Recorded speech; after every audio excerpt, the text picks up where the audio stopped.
পশ্চিমবঙ্গ সীমান্তের কাছে তুরস্ক নির্মিত ড্রোন মোতায়েন করেছে বাংলাদেশ। যে বাংলাদেশ মনে হয় ভারতের বিরুদ্ধে যুদ্ধ প্রস্তুতি নিচ্ছে, মানে বাংলাদেশ ভারতকে আক্রমণ করতে যাচ্ছে।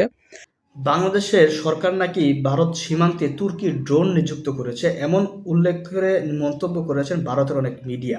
আসলেও কি সীমান্তে কোনো ড্রোন মোতায়েন করা হয়েছে কিনা এই বিষয় নিয়ে দুইটি আলোচনা শুনবো। আলোচনাগুলো শুনলে বুঝতে পারবো যে ভারত বিরুদ্ধে বাংলাদেশ সরকার কতটা সক্রিয় রয়েছে। অহেতুক এমন একটা আলোচনা ভারতে কেউ কেউ করছেন যে বাংলাদেশ মনে হয় ভারতের বিরুদ্ধে যুদ্ধ প্রস্তুতি নিচ্ছে, মানে বাংলাদেশ ভারতকে আক্রমণ করতে যাচ্ছে। এরকম একটা কথা যদি কেউ বলে, এর চেয়ে উদ্ভট এবং হাস্যকর কোনো কথা হতেই পারে, এবং এই মুহূর্তে তো প্রশ্নই আসে না। কিন্তু ইন্ডিয়া টুডের একটা নিউজের প্রতি আমি আপনাদের দৃষ্টি আকর্ষণ করি। বাংলাদেশের কেউ কেউ এটা নিয়ে নিউজ করেছেন, শুধু সেটা না, আমাদের প্রধান উপদেষ্টার প্রেস উইংকে এটার জবাব দিতে হয়েছে। মানে হেডলাইনগুলো দুটো নিউজ তারা করেছে, মানে একটাও না।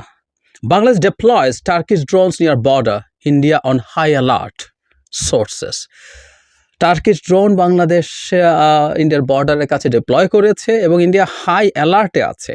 এর কয়েক ঘন্টা পরই তাদের একটা ফলো আপ রিপোর্ট আবার এরকম, হোয়াটস Bayraktar TB2 drone deployed by Bangladesh and is India prepared? মানে এই ধরনের হেডলাইন আমার মনে হয় একটা কথা খুব ক্লিয়ারলি বোঝা যায় যে তারা বাংলাদেশের এই ড্রোন আছে এবং এই ড্রোন ডিপ্লয় করছে, এটা নিয়ে মহাভারত অশুদ্ধ হয়ে যাচ্ছে এবং এটা একটা যুদ্ধ, মানে তারা অ্যালার্ট আছে এটা বলছে, আবার বলছে ইন্ডিয়া কি প্রিপেয়ার্ড কিনা ইত্যাদি ইত্যাদি, এবং এই ড্রোন সম্পর্কে বিস্তর তথ্য তারা এখানে হাজিরও করেছে। যাই হোক, যেটা বলছিলাম, রীতিমতো আমাদের প্রধান উপদেষ্টা প্রেস উইংকে জবাব দিতে হয়েছে যে না, এরকম কোনো কিছু আমরা করিনি। আমি পাল্টা আর একটা কথা বা প্রশ্ন করতে চাই, আমরা যদি এটা করি তো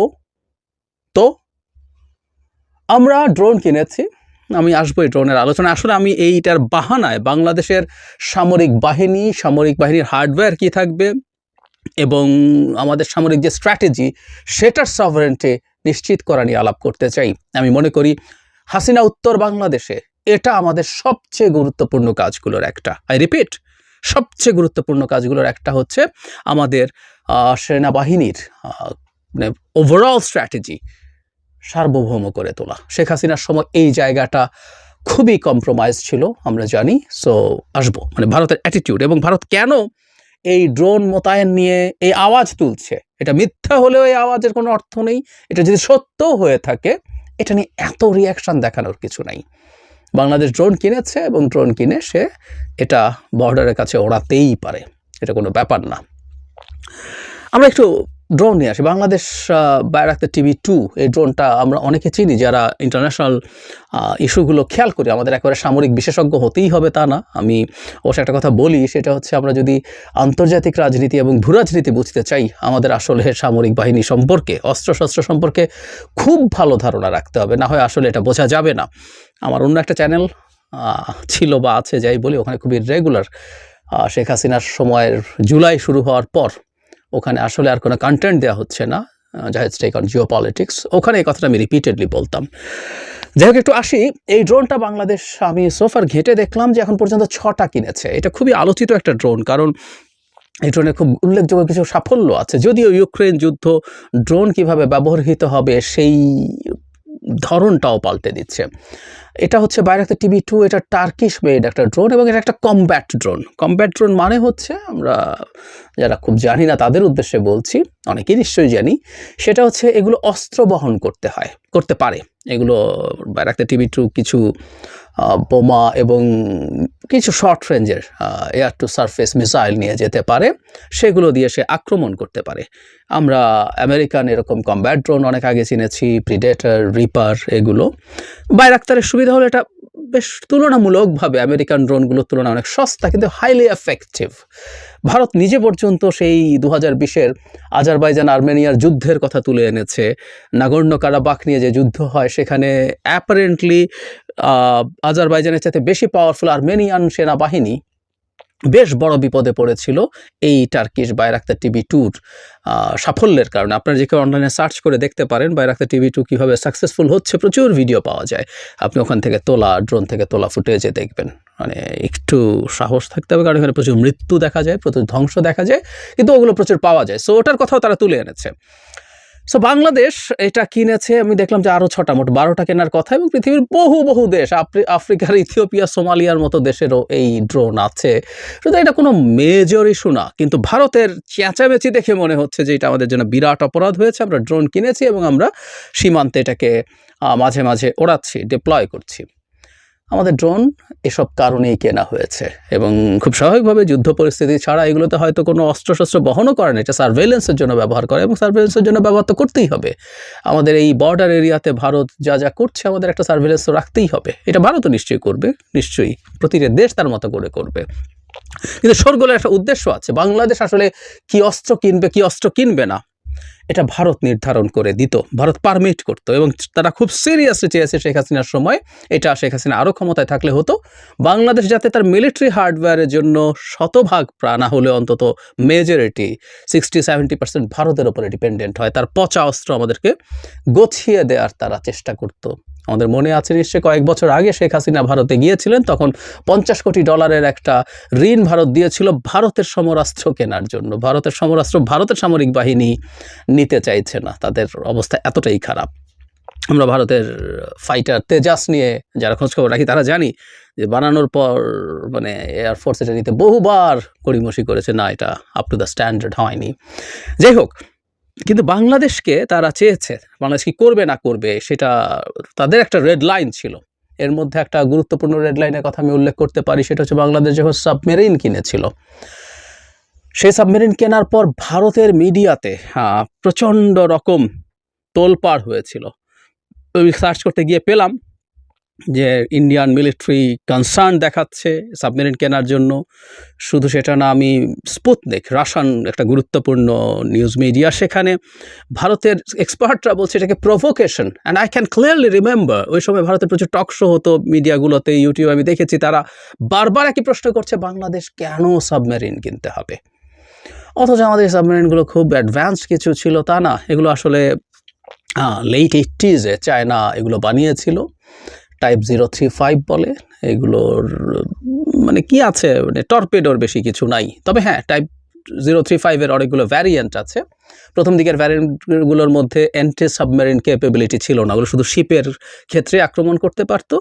আমাদের যে টাইপটা দেয়া হয়েছে সেটা অ্যান্টি সাবমেরিন ক্যাপেবিলিটিও আছে এক।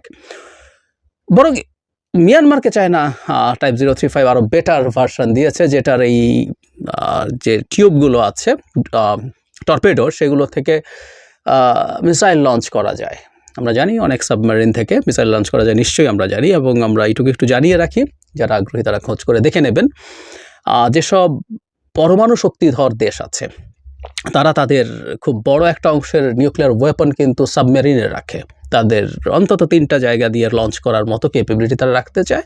একটা ল্যান্ড থেকে তারা ইন্টারকন্টিনেন্টাল ব্যালিস্টিক মিসাইল দিয়ে, একটা হচ্ছে তারা খুব হাই এন্ডিউরেন্সের কতগুলো বম্বার আছে সেগুলো দিয়ে, আর একটা হচ্ছে সাবমেরিন, সেগুলো যে submarine launch ballistic missile SLBM বলে, সেগুলো দিয়ে। সো সাবমেরিন থেকে করা যায়, আমাদেরকে তার ওই অস্ত্র দেবে না, কিন্তু আমাদের এখান থেকে খুব বেসিক ধরনের মিসাইল লঞ্চিংয়ের ক্যাপেবিলিটিও আমাদেরকে দেওয়া হয়নি। তার মানে আমরা এই সাবমেরিন দিয়ে তাত্ত্বিকভাবে বলছি, ভারতের সাথে যদি যুদ্ধ লাগে তাদের জাহাজ এবং তাদের সাবমেরিনের বিরুদ্ধে কিছু কাজ করতে পারবো, তাদের ল্যান্ডে অ্যাটাক করতে পারবো না। রাদার চায়না মিয়ানমারকে যে সাবমেরিন দিয়েছে সেটা দিয়ে ভারতের ল্যান্ডে অ্যাটাক করা যাবে। শুধু সেটা ওইটা অ্যান্টি শিপ মিসাইলও আছে, শুধু টর্পিডো না। আমাদের মানে আপনি চাইলে ওই টিউবগুলোতে যে কোনো করতেন। সো টাইপ 035-এরও বেশ পুরনো একটা সাবমেরিন, এটাকে রিফারবিশড করে দিয়েছে, এবং যে দাম নেওয়া হয়েছে আমি খুব ধারণা করি এটা গছিয়ে দেওয়া হয়েছে, এবং চায়নাকে খুশি করার জন্য সরকার এটা কিনেছিল। এটা খুব বেশি ভালো এফেক্টিভ কিছু না, কারণ ওই সময়কার সাবমেরিনগুলো এত বেশি ইজিলি ডিটেক্ট করা যায়, ওই প্রযুক্তির অনেক অনেক পাল্টেছে। এটাকে কিছুটা আপগ্রেড করা হয়েছে বলা হচ্ছে, কিন্তু আসলে মনে হয় না এগুলো খুব ভালো অস্ত্র, এবং চায়নাকে খুশি করার জন্য, তাকে টাকা দেওয়ার জন্যই সরকার এগুলো কিনেছে। এবং কেনা মানেই হচ্ছে এগুলোতে বিরাট মানে লোকসান, বিরাট মানে চুরির সুযোগ থাকা, সেটা করেছে দেশের লোকসান করে। যাই হোক, ভারতের পর এসব তো শুধু করলোই না, ভারত মিয়ানমারকেও একটা সাবমেরিন দিল, এবং তার সাবমেরিন ওয়ারফেয়ারের জন্য যাবতীয় ব্যবস্থা তাকে দিয়ে দিল। এটার উদ্দেশ্য হচ্ছে বাংলাদেশকে একটা শিক্ষা দেয়া। ফলে আমরা দেখতে পাচ্ছি বাংলাদেশ তার মতো করে কোনো সিদ্ধান্ত নেবে, সেই সিদ্ধান্ত আসলে নিয়ে উঠতে পারে না। আমাদের একবার মনে হয় নিউজ চোখে পড়েছিল যে বাংলাদেশ হেলিকপ্টার কিনতে, হেলিকপ্টার গানশিপ কিনতে চায়, এর মধ্যে অ্যাপাচে কিনবে, এরকম নিউজ বাইরের কিছু কিছু ডিফেন্স নিউজ রিলেটেড পোর্টালে বা নিউজের মিডিয়াতে এসেছিল, কিন্তু আমরা এটা কিনতে পারিনি। ধারণা করা হয় এটাও ভারত বাদ সেধেছে। আমাদের এটা মনে করার ক্ষেত্রে কোনো রকম কোনো দ্বিধা থাকবে না যে ভারত যদি না চায়, বাংলাদেশ আসলে ওই একটাই রেড লাইন ক্রস করেছিল, সেটা হলো সাবমেরিন কেনা। সেটা নিয়ে তীব্র ক্ষোভ আছে। শুধু সেটা না, ভারত এই যে সাবমেরিনের যে স্টেশন তৈরি হচ্ছে কক্সবাজার, ওখানে পেকুয়া নামে একটা জায়গায়, এটা নিয়েও ভারতের সিরিয়াস কনসার্ন আছে। সারা ভারত কিন্তু এই সাবমেরিন ডক নিয়ে অনেক কথাবার্তা শেখ হাসিনার সময় বলেছে, এবং সেখানের কাছাকাছি কোনো একটা জায়গায় তারা তাদের প্রেজেন্স এনশিওর করতে চাইছিল। এখনও কিন্তু ওই ব্যাপারটা রয়ে গেছে। তারা এটা কোনোদিনও মেনে নিতে পারবে না, মেনে নেব না, এটা একটা ধরন বা ঠং তাদের এখনও আছে। পোস্ট হাসিনার সময় আমাদের আসলে উচিত হবে ভারতের কবল থেকে আমাদের সামরিক স্ট্র্যাটেজি, সামরিক সব সিদ্ধান্ত বের করে আনা। আমরা পাকিস্তান থেকে আর্টিলারি শেল কিনেছি, কিনবো, আমাদের প্রয়োজন যেখানে হবে। এবং ভারতের সাথে এই কোনো রকম কোনো সামরিক চুক্তি আসলে ভারতের সাথে রাখা যাবে না। কারণ আমরা যখন যে কোনো আমাদের সামরিক পরিকল্পনা তৈরি করব, আমাদের বর্ডার আছে শুধুমাত্র দুটো দেশের সাথেই, মিয়ানমার আর ভারত। সুতরাং আমাদের পরিকল্পনার মধ্যে আমরা বলছি না ভারতের সাথে আমরা যুদ্ধ করতে যাচ্ছি, কিন্তু ঠেকাতে গেলে ভারতের সাথেই সেটা ঠেকানোর চেষ্টা করতে হবে আমাদের। সুতরাং ভারত যদি অসাধারণ যুদ্ধাস্ত্র তৈরি করে, স্ট্র্যাটেজিক্যালি সেটা কেনা বাংলাদেশের জন্য কোনোভাবেই ঠিক হয় না। এটা খুবই বেসিক নলেজ অফ ওয়ারফেয়ার। তো আমাদের সরকারের উচিত হবে অন্তত এই জায়গায় ভারতের উপরে কোনো রকম কোনো ডিপেন্ডেন্স না রাখা। আমি দেখেছি বাংলাদেশ অনেক মিলিটারি ভেহিক্যালও কিনছে ভারতের কাছ থেকে, তার ওই যে লাইন অফ ক্রেডিট যেটা ছিল সেটার মাধ্যমে। এগুলো থেকে বেরিয়ে আসা উচিত বলে আমি মনে করি। এবং সবচেয়ে জরুরি কথাটা হচ্ছে বাংলাদেশের প্রয়োজন মতো সিদ্ধান্ত নেবে। যেমন আমি ধারণা মানে আমি মনে করি যে বাংলাদেশের যেহেতু অনেক বেশি কেপেবিলিটি নেই, বাংলাদেশের আসলে প্রচুর এয়ার ডিফেন্স সিস্টেম কেনা দরকার। কারণ এখনকার যুদ্ধে যেটা হয়, এয়ার ডিফেন্স সিস্টেম থাকলে আপনি অন্তত ঠেকাতে ভালো পারেন। আমরা এবারকার রাশিয়া ইউক্রেন যুদ্ধের সময় দেখেছি, আমরা একটা ভালো এয়ার ডিফেন্স সিস্টেম কিনতে গেলেও আমি মোটামুটি নিশ্চিত ভারত বাদ সাধবে। শুধু সেটা না, এই যে আমরা এখন কমব্যাট ড্রোনের কথা বললাম, রাশিয়া ইউক্রেন ওয়ার দেখিয়েছে।